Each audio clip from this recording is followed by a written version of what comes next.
If you guys want to watch these videos live, make sure to follow me on twitch.tv/Bionicpigtv. Also, make sure to like and subscribe to this channel. Faking an injury to get away with murder. On June 10th, 2016, at about 3 a.m., a 911 call was received by the Gresham Police Department in Oregon. 911. Oh, I'm trying to kill me. 911, how can I help you?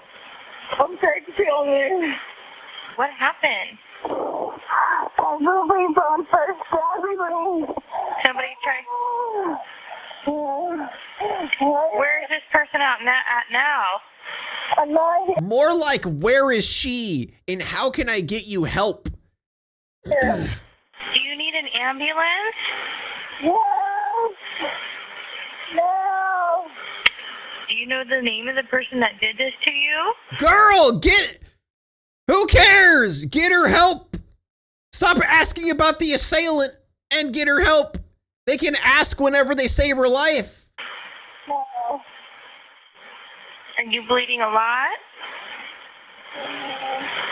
Okay. I'm getting lots of help heading in that direction, okay? Can you tell me what your name is?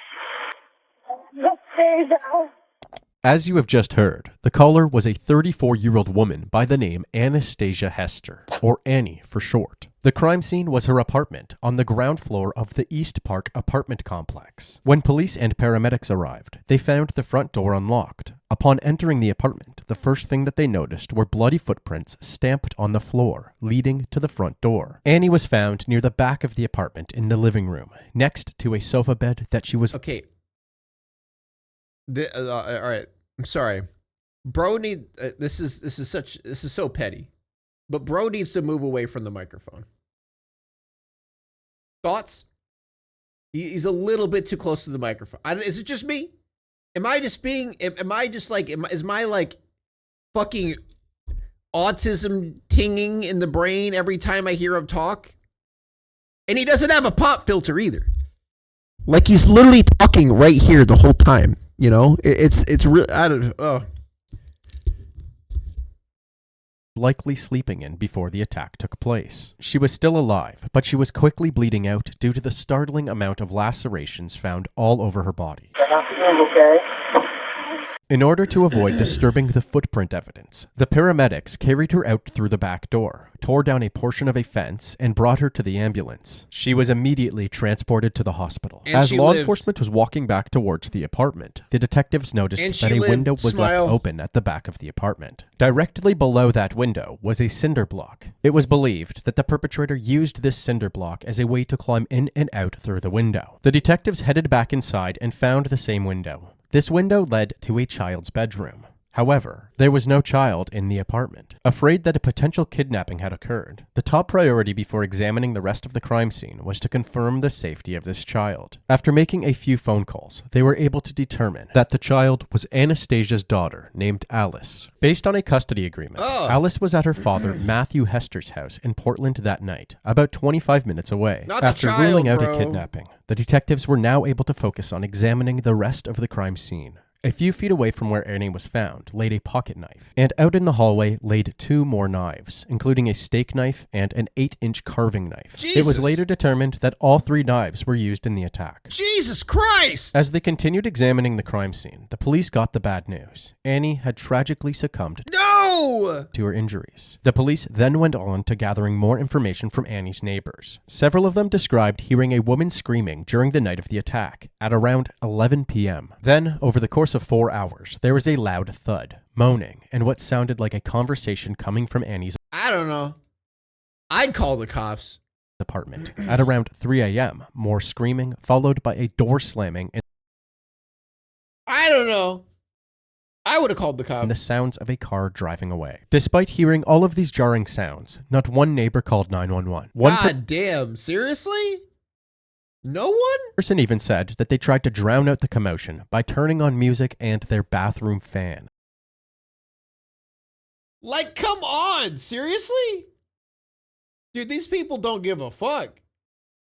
Yeah, they're all saying someone else will deal with this. Anyway, Annie's autopsy later revealed that she had sustained more than 60 stab wounds. Some Dear wounds were less than 1 Lord! inch deep, and others were up to 8 inches deep. Oh One my particular God! area of injuries caught the investigators' attention. Carved onto Annie's shoulders were the symbols VXV. It seemed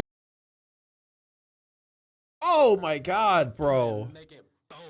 Thank you so much, Antonio. clear that the nature of this crime was not only premeditated, Dear but likely Lord. personal. Therefore, investigators wanted to question someone who knew the ins and outs of Annie's life. Typically, this person would be a spouse, but since Annie wasn't married, they started with her ex-husband, Matt Hester. Yeah, go ahead and have a seat. I'll be in with you in a minute.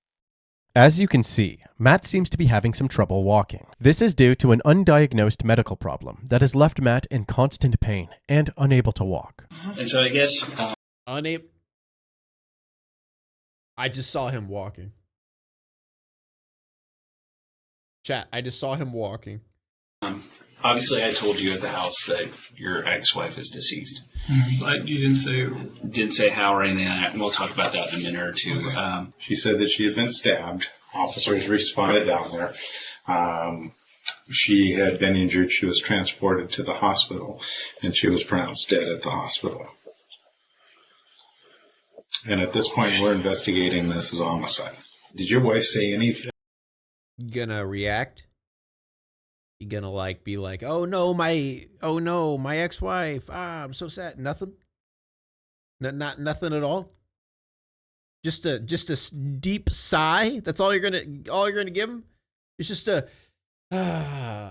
Well, that sucks. Like, hello. Ex-wife say anything about having any problems with anyone? I don't talk about her personal life. When did you and Ann first What does that mean? meet? We first met in 1999 through a mutual friend. Matt and Annie had actually met while Matt was still in another relationship. He went on to marry this other woman, but a divorce followed just a couple of years later. Why did you guys get divorced? I cheated on her. Okay.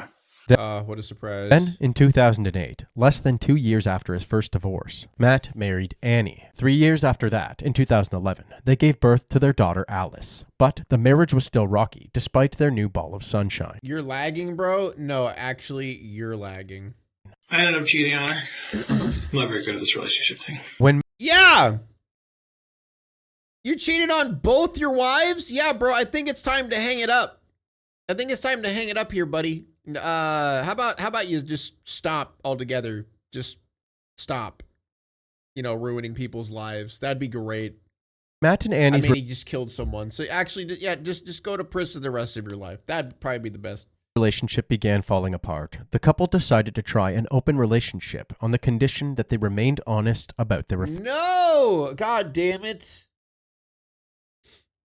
affairs. Matt was Let me guess. Yeah, okay, wild guess here.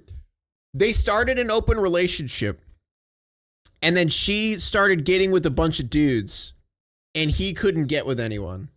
And so he got really upset and killed her for it. Thoughts? unable to keep his word, and this became the reason that they officially ended their marriage. Wait, couldn't keep his word. What was it again? Keep his word, and this became the reason. What was his was word? still rocky, despite their new ball of sunshine. I ended up cheating on her. I'm not very good at this relationship thing. When Matt and Annie's relationship began falling apart, the couple decided to try an open relationship on the condition that they remained honest about their affairs. Matt Oh, okay. was unable to keep his word, and this became the reason that they okay. officially ended their marriage. How are your feelings towards Ann? I'm mostly indifferent. I want to deal with her as little as possible. I love being a dad. So you cheated on her. She gave you the opportunity to have an open relationship, and you still didn't, you still lied to her.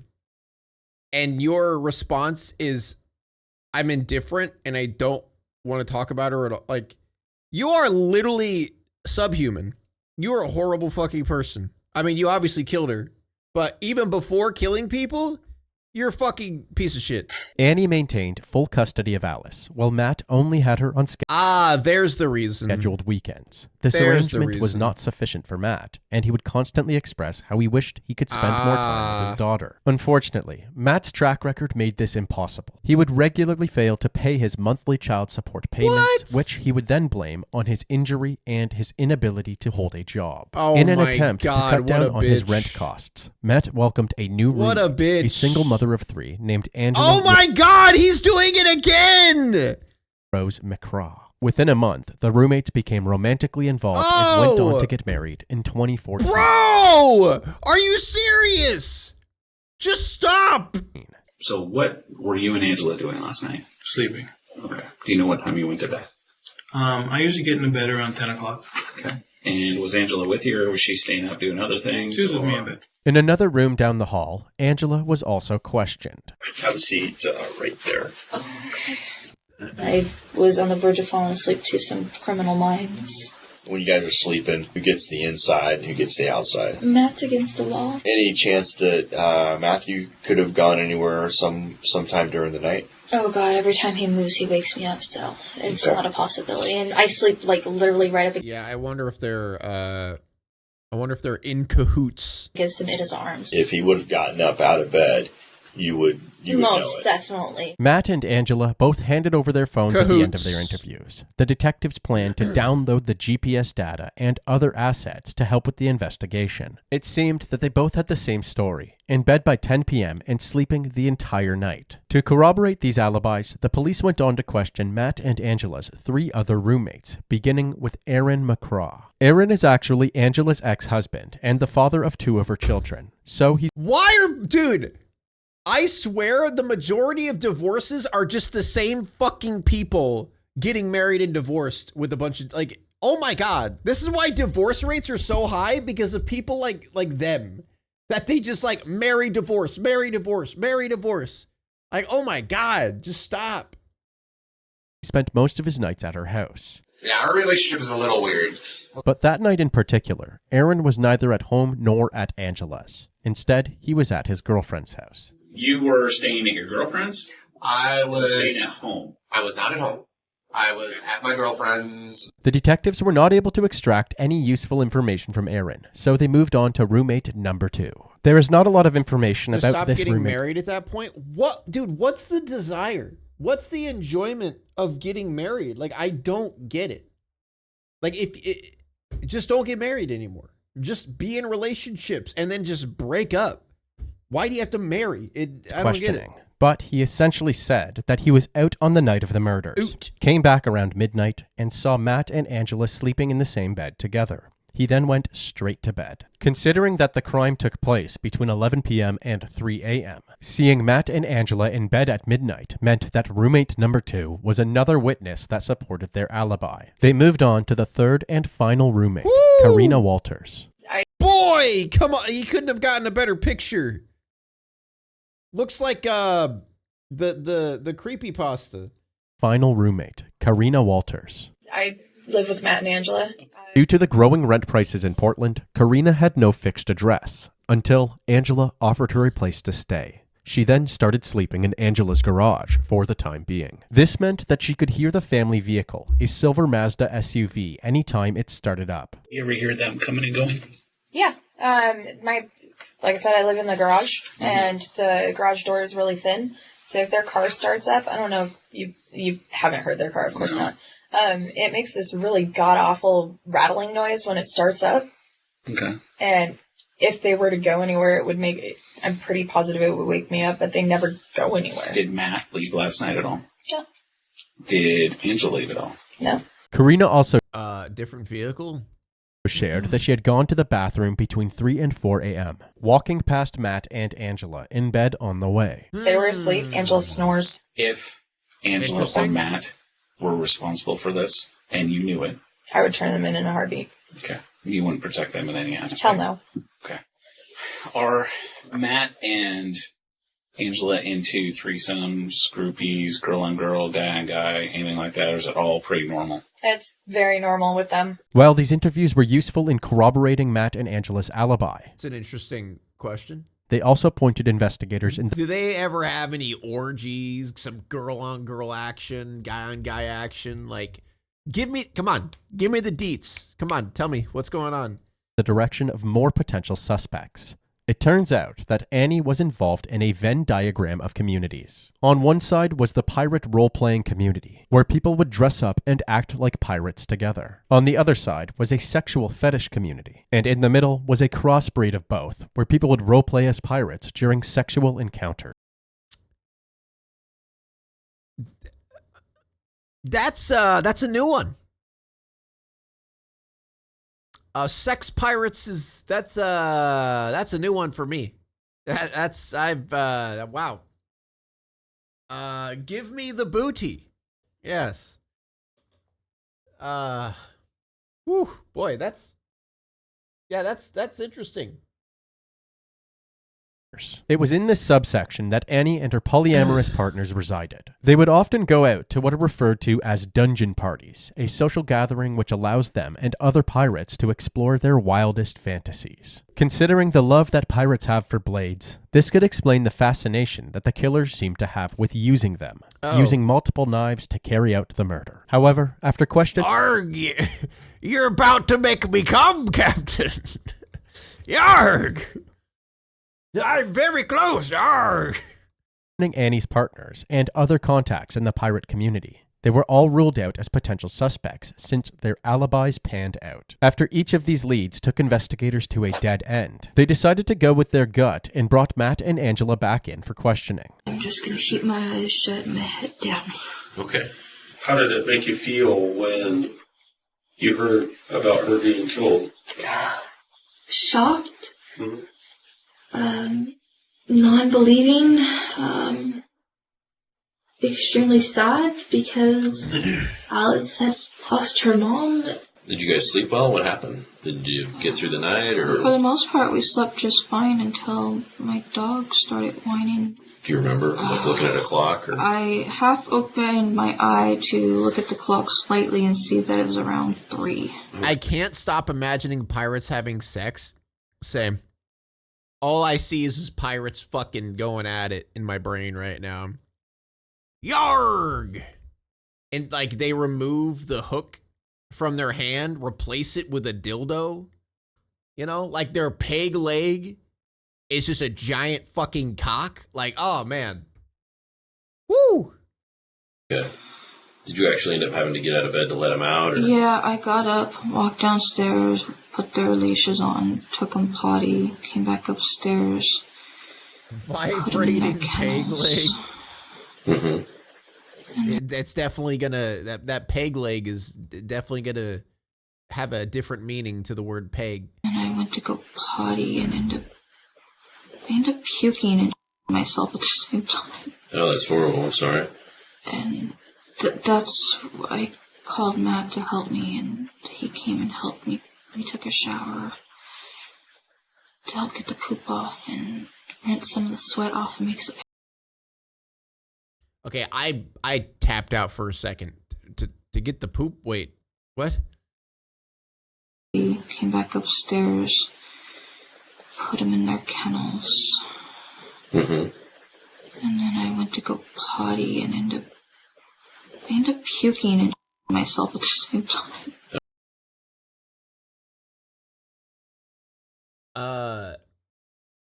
Yar, I shit myself, matey.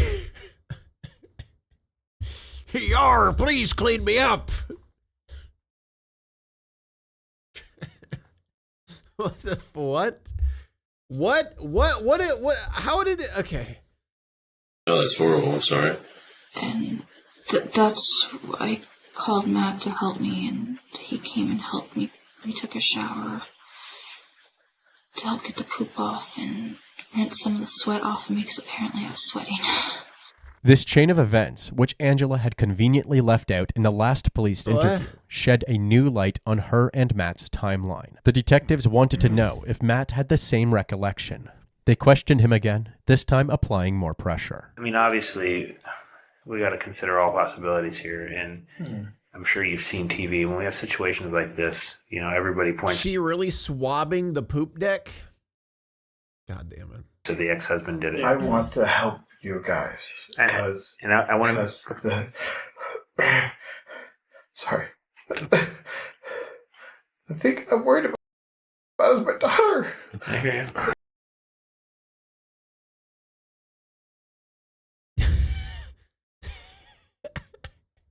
Bro, did you just... Have you ever cried in your life? What was... I love when it says starts crying. He just goes, buh. Buh. Buh.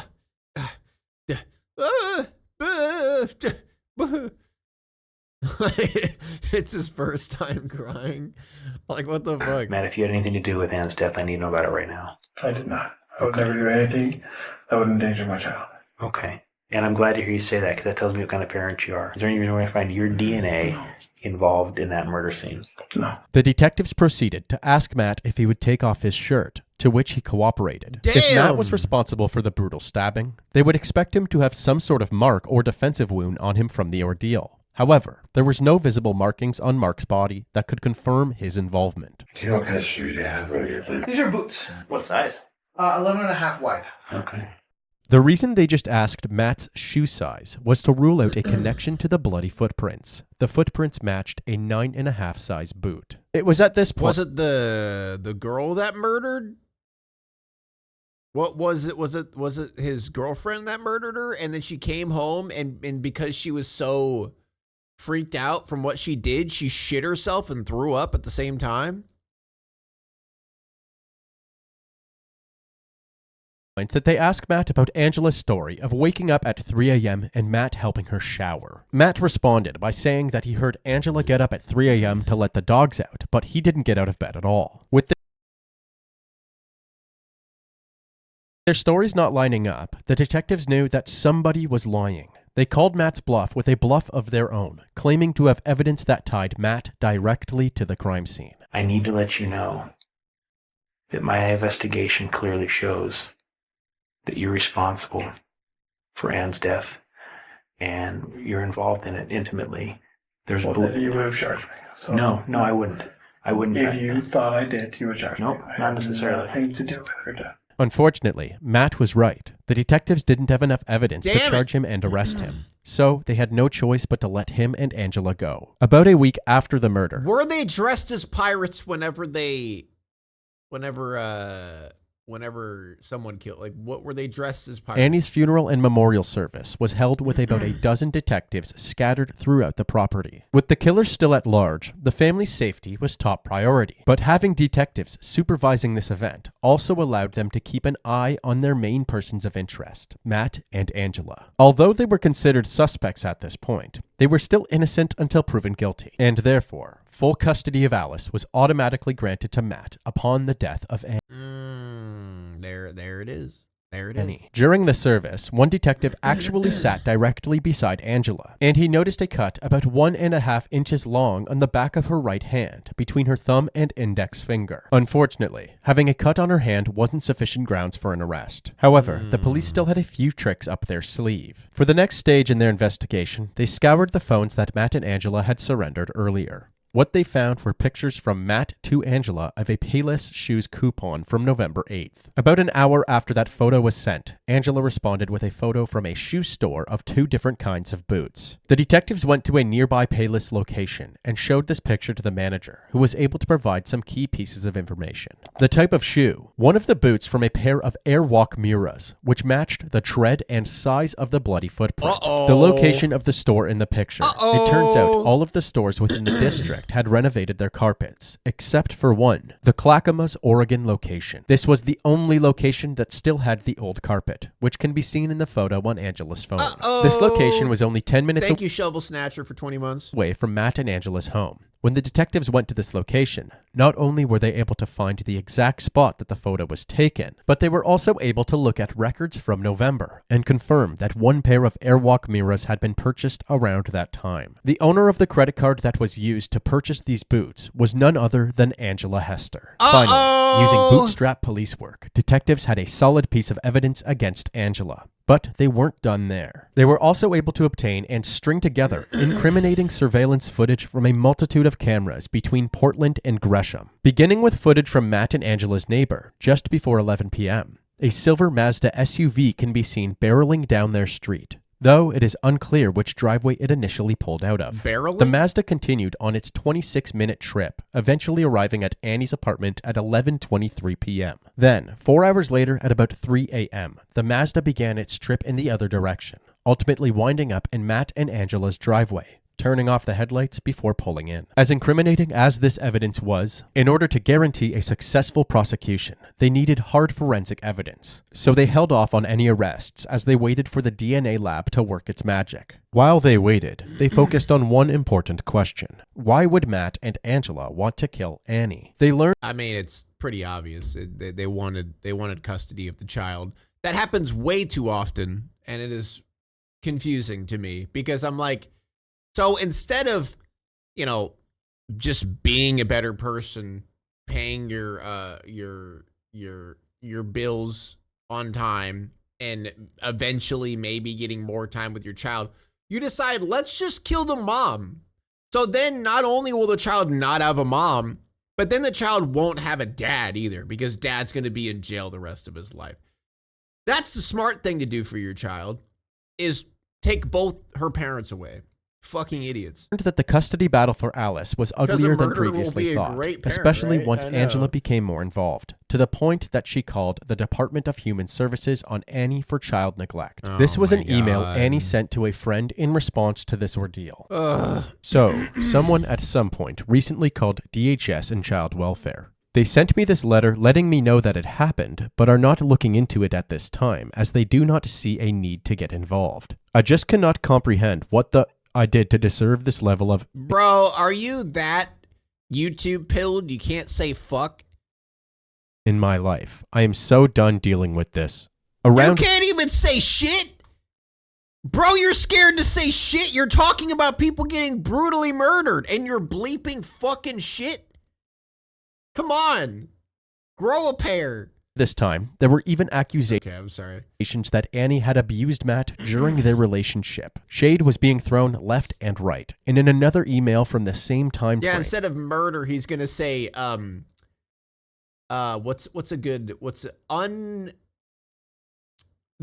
were unalived by unalived by said persons.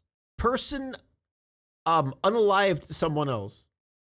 Annie stated, "Below is a lovely exchange where Matt is being antagonistic, uncooperative, and has basically stole a blanket to be really effing petty. If the accusations about Annie being abusive toward Matt and Alice were true, it would make sense why Matt and Angela were so hellbent on gaining full custody of Alice. But these emails made it appear like Matt had ulterior motives. The more detectives learned about Matt and Angela's lifestyle, the more they believed that it was for a less noble reason. It turns out that Matt referred to himself as a professional parent.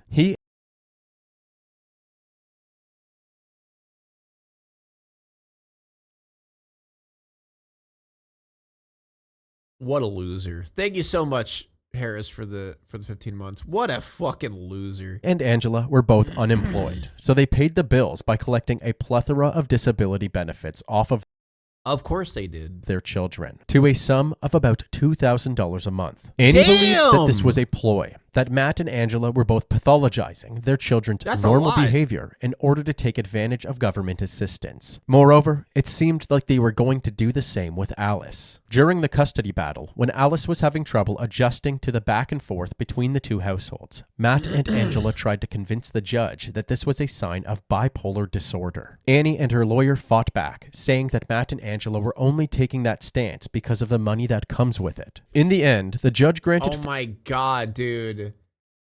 Trying to put like a mental issue on your child to get disability? Dude, that I literally know people who have done that. I don't know them personally, but I know of people who did everything they could to get like some type of issue with their child so they can get disability checks.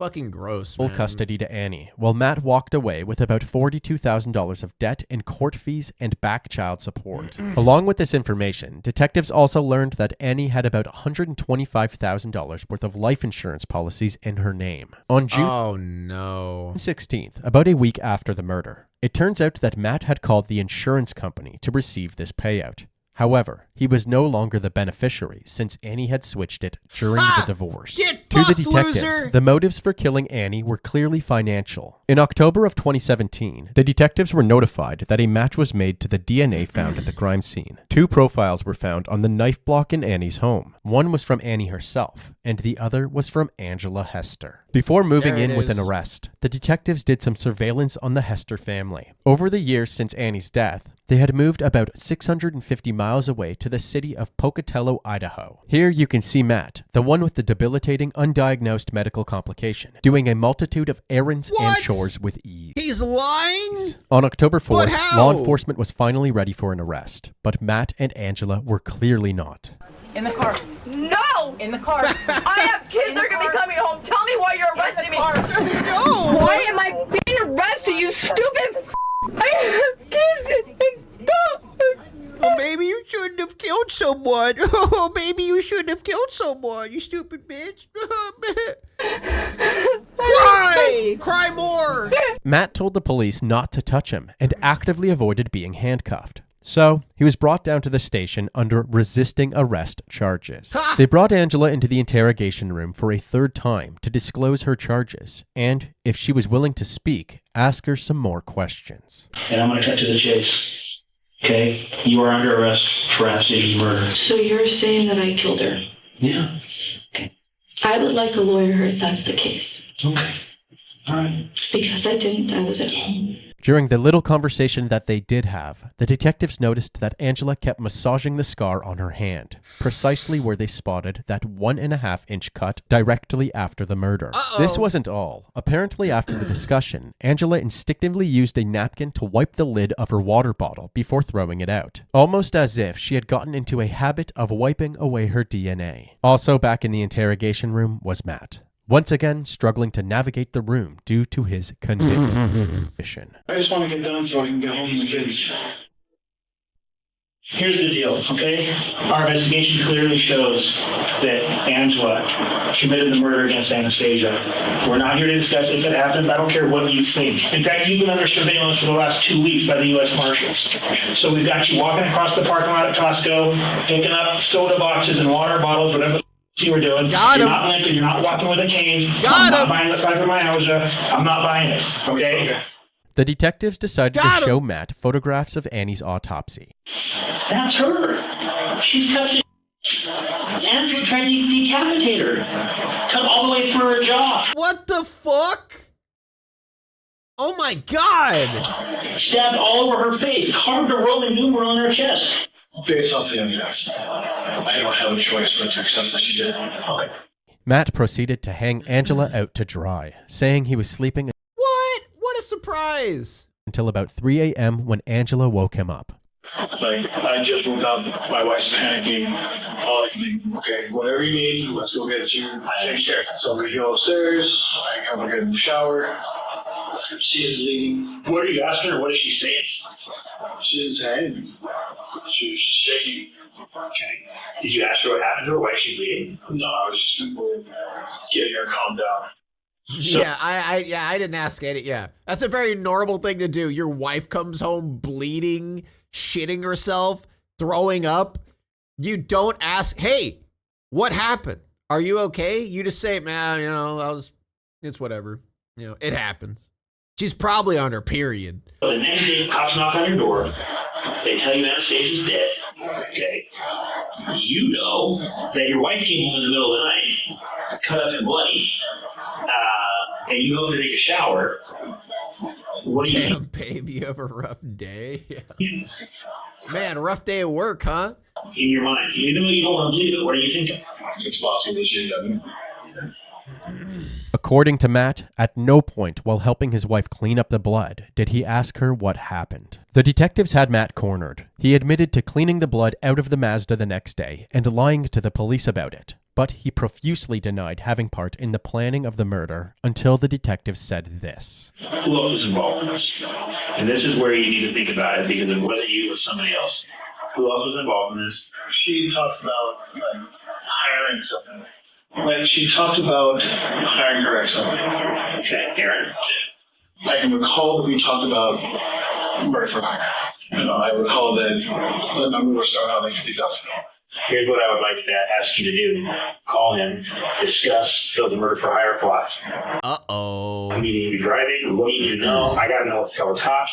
To reiterate, the detective's plan was for Matt to call Aaron in an attempt to get a recorded confession. After a few minutes of laying out the game plan, Matt rang in. Uh-oh. Hey, is Aaron there? Yeah. Hold on. Thanks. Let me put you Okay. on speaker. Yep. Okay, what's up? Hey, I don't know if you guys know, but Angela got arrested. I heard you were arrested. No, Angela's the one who got arrested. I just got out of the police station. I want to make sure that our story is the same when I go in and talk to them again. So I'm not sure what you know. Like, did she talk to you at all? Nothing.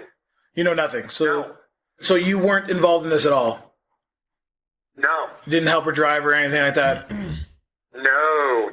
I just want to know if Angela What? got a hold of someone to help her or if she did it on her own. So I know what to tell the cops when they ask me. You tell them Aaron? that you were involved. Aaron? Stop using my name. Yeah. After Oh, that's hilarious. this phone call, the police brought Aaron in for his own interrogation, as well as a polygraph test. Besides Matt's claims, it was determined that there was zero evidence of Aaron's involvement in both the murder and the discussions That's leading hilarious. up to it, so the police let him walk free. Even though Matt did admit to discussing a murder-for-hire plot, cleaning up blood evidence, and lying to the police, he was let go for now too. Angela, on the other hand, was brought back to Oregon to face her charges, and most likely the death penalty. That was until 2019, damn. when Oregon State narrowed the list of crimes eligible for the death penalty. Angela's crime, instead of the initial aggravated assault charge, was now classified as a first-degree murder, and the death penalty was no longer a plausible Wow. option. Also in How fucking lucky do you have to be? 2019, investigators finally moved Thank forward you, Ashquamarine, for the 7 months. with a warrant for Matt's arrest. You are under arrest for conspiracy to commit murder and solicitation to commit murder, the murder of Anastasia Hester. That is why we're here talking to you. It's signature on that line, please, if you choose to waive your rights. No, I would like a lawyer. All right, Matt. Thank you so much. It was nice seeing you again. As stated, Matt's two charges were conspiracy to commit murder and solicitation to commit murder. These were based on the admissions he made in his last interrogation. Dude, he definitely has way more involved than what he's leading that he had on. discussed payment with Aaron aiming to have Annie murdered, while Angela ultimately pled guilty to her charges on her own volition. Matt took a plea deal resulting in his conspiracy to commit murder charge to be dropped. This could actually be beneficial for prosecutors. Should they ever press any more serious charges for Annie's murder in the future, they would avoid any problems with double jeopardy. Angela was sentenced to 25 years in prison. I know double jeopardy. That's like where you get double points, right? The possibility of parole after serving time. Matt was sentenced to less than 5 years in prison and was Damn, seriously? eligible for parole in March of 2023. While they were both in prison, Matt and Angela filed for divorce and are no longer I love how you have to add that little detail in there. in contact. What? They got divorced? What? Wait, do you think he's gonna marry someone else after he gets out and divorce them too? Like, oh my god. Oh, yikes. Now it's time to walk away. I hope you enjoyed your stay. Did you laugh or cry or maybe subscribed? I'll thank you either way. You know I will miss you. I hope you return. Tell your friend or your mother to get me more views, please.